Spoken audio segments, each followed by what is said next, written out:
For more on all of this, let's speak to Pat McFadden, Shadow Chief Secretary to the Treasury. Very good morning to you. How can you make a comment like that when there seems to be quite disparate views amongst the 8 candidates running for Prime Minister? Certainly Kemi Badenoch and Rishi Sunak standing out quite differently from the rest of the candidates on this issue. What's striking about the Conservative leadership contest so far is the irresponsibility running through it. It's as if the candidates were in a competition to take whatever economic credibility their party had after 12 years in power and make a big summer bonfire of it and set light to it.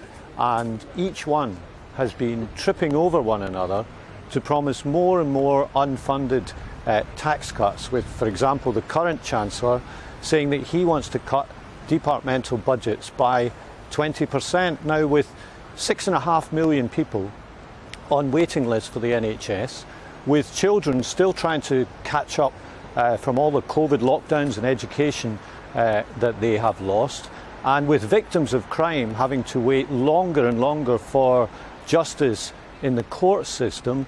Just think what 20% cuts to all those departments would mean. This is the return of a Conservative Party that simply wants to cut public services, and that's what we're seeing being played out in this leadership contest. Who, Pat, would you like to see the Labour Party going up against? I mean, bearing in mind, you make your argument very well there, and you're saying to people, think what this actually really means. Who would be an open goal for you if they became the Conservative leader?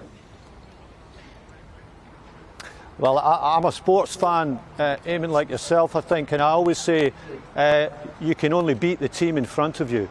So I don't mind who the Conservative Party picks, because we've now got 12 years of a government record.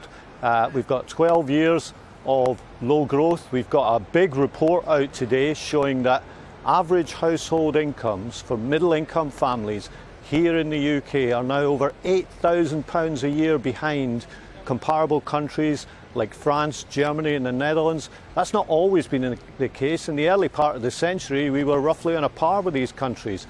So year on year, we've been falling behind, and what we need is a proper long-term plan for better economic growth to make the country more prosperous and to make your viewers more prosperous. And that's what we're putting in place, and frankly, whoever the Conservative Party pick for their leader, we'll carry on doing that job. But